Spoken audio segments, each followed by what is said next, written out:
Watch out there, timber. So these are getting top heavy. I'm afraid we're about to get another thunderstorm. I mean, it was sunny today. I got some pollinator pictures. I got some butterflies. It's now starting to feel like a tornado's about to hit us. I may be putting these in a vase. I have a feeling they're just all gonna like crumble over. And I staked them really low and they were like shorter. And I should have staked them a little bit higher. Watch out now, we don't need to catch. No, but I can pull the rope up higher. Has anybody ever been injured by these? I have some jute string around them and I'm just, but anyway, they smell amazing and this is what they look like in full bloom. Watch out, Emmylou. What do you think? Aren't they just beautiful? Looks a little dangerous. Why? But yes, they are beautiful. Well, if the rain takes them, then we'll put them in a vase. So, like when they grow naturally, do they always fall over then? No. If you, like these are in part shade, so I think they lean a little bit toward the sun. If you had them in full sun, they would probably grow a little thicker and a little stronger by themselves. But you know what? Anything that tall, that's top heavy, you always have an element of that flop. But I wanted to show you the other ones also. Hi, Blake. What's up, buddy? Oh, this one's blooming. I don't know if you can see it. These are all going to start popping, but we'll show you when they're actually, when a few of the blooms are out. But that's yellow with like that salmon star in the center. Although that one over there, the big tree lilies, that's called salmon star, but this one has a salmon star shape in there. And these are eyeliner. They're called eyeliner lilies. So the bottom, you know, the bottom few are done, but they still have a few more. That's what I love about these. They just have all of these buds at the top. And the older the bulb gets, the more blooms they have. So the longer they extend the bulb time, the bloom time. See, this one is only had 3 flowers and it's short. This is a young bulb. So as this matures, it'll turn into where you have 1, 2, 3, 4, 5, 6, 7, 8, 9, 10. It just keeps going. But which is why they get a little top heavy, but they're so pretty. And these get baby. They're in my vegetable garden for a reason. And so then these, they always get that tall. it depends. The varieties are all different. Those are Asiatic, but the tree lilies they can be like 8 feet tall. And I have some purple prince ones over there that are going to bloom a little later. Those are also tree lilies, and those are about 5 to 6 feet tall. They didn't get a ton of sun. So I think the more sun they get, the taller and bigger and more blooms they produce. But like these are kind of suffering. Oh boy, here we go, folks. Oh my God, they're all mating. Yeah. Not in my garden. Oh, come on. These are a lot easier to catch than the Japanese beetles, I will tell you. Yeah, well, they fall. there you go. Look, Bugging the bugs again. Look. That's how many I have on there. My biggest nemesis for Asiatic lilies. Sorry, I have to go put these in under my foot. So how many different types of lilies are there? My goodness. Well, it depends what you're talking about. These are specifically, you know, these aren't day lilies per se. These are Asiatic lilies, and you can have the Orient pets, which are the tree lilies. They're the hybrids.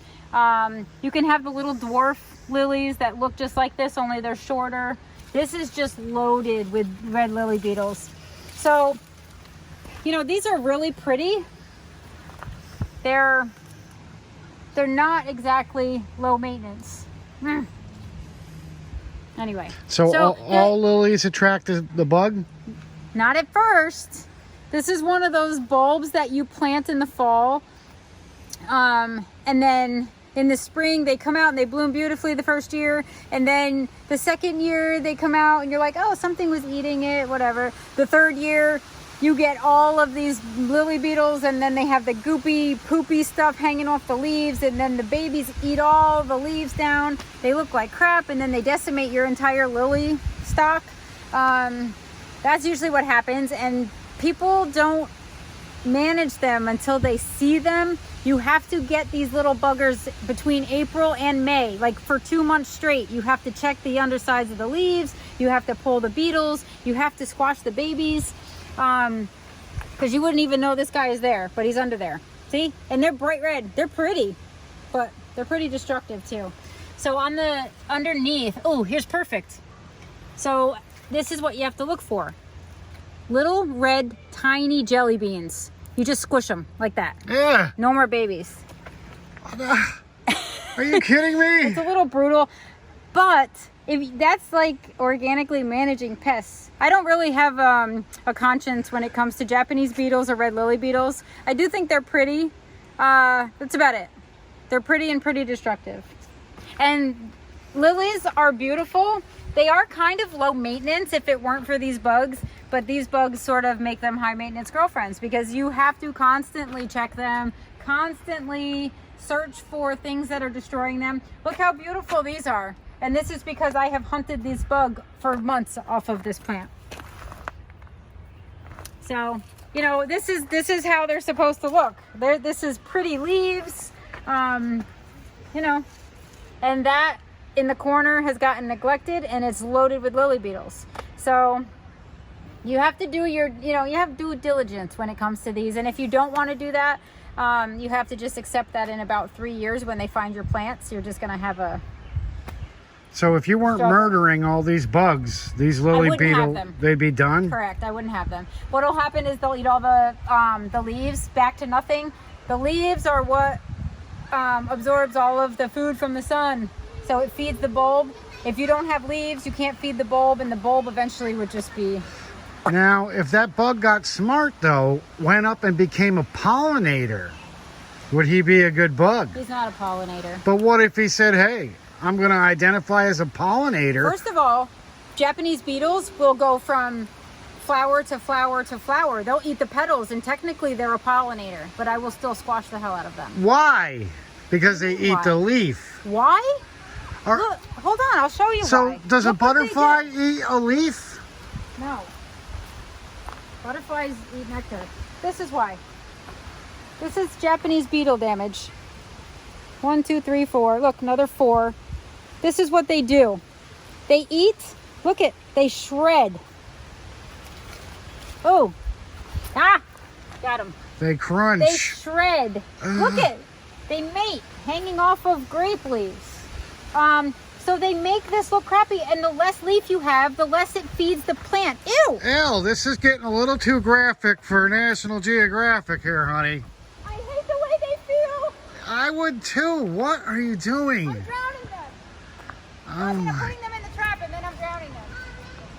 Look, I emptied the trap already. Hold on, Emma. I emptied the trap already, and we drowned them. Oh my goodness. So we have one round that's already dead. It's Japanese beetles too. It's a delicacy in certain countries, I guarantee it. But anyway, I'm gonna go empty this, but that's what happens. So the difference between, look at this leaf. It's like an episode of Fear Factor here, folks. Look, this is what Japanese beetles and red lily beetles do to the plant. This is not healthy for a plant. This is, I don't care if you're pollinating or not, you're destructive. And plus, look at this, Japanese beetles. There's so many, you'll never get them all. Look at this. But if you do this and you just, they'll fall, and they'll fall right in if you hold the bowl underneath. I don't know, it looks like they're getting the best of you though. Well, because I'm not out here 24 hours a day. I'm out here just pulling when I can, and you know what? It makes me feel good to take these guys off. You don't ever have nightmares? I'm probably never even remotely doing any damage control or reducing the population, because all the ones that mated that I didn't catch go and bury in the ground, and they lay their eggs, and then next year we'll be doing the same thing. But I heard milky spore works. I did apply that 1 year. I think it was too dry. This would have been the perfect year to do milky spore. It kept the ground wet, it's constant rain, and it's beneficial nematodes that attack the grubs. So I will probably try that again, but you know what? I just accept that this is what I do every year for Japanese beetles. But I do have grapes, so I am trying to be vigilant about the grapevines. It's a little tragic. I'm scared. Not to me. No. What's tragic is working hard to have this so they can come in and make your stuff look like this. That's tragic. You're still beautiful, honey. I got my hair highlights today, although you wouldn't tell because it's been a sweaty, hot day so far. But this feels great. So Got a listen, storm coming Blake, in. it's okay to kill these bugs. Just don't get mad if I ever bug you. Exactly. He was helping me all day. He loves picking beetles. This kid's been picking beetles since he was 2. Yeah, well, we don't need Jeffrey Dahmer Jr. on our hands. It all starts somewhere, honey. Oh, God. So is that it for our Lily edition? I got 2 more. Yes, that's it for lilies. I'll show that Asiatic lily. I'll post pictures on Facebook when that's fully open so you can see what they look like when there's a cluster of blooms. But yeah, they're beautiful. And they don't really, you know, that's kind of there so I can smell it from the front porch. But it doesn't really belong there. But it's so pretty and I love them and they're happy there. They're established. We went from beautiful lilies to brutal bug butchering. I have a garden tour at my house tomorrow, so hopefully if the rain takes those and knocks them down, I'll put them in a vase. On that post, you tried to grease it up. Yeah. It got stickier. Yeah, I know. I gotta add And more. there's bugs on it. I know. What's the bluebird update? We have three eggs that she's incubating right now. So But I didn't. Emma went by the box and she didn't come out. yeah, she probably is not in there because we're making a whole bunch of noise. But anyway, that's it. All right. Bye. Thanks for the update. Bye now.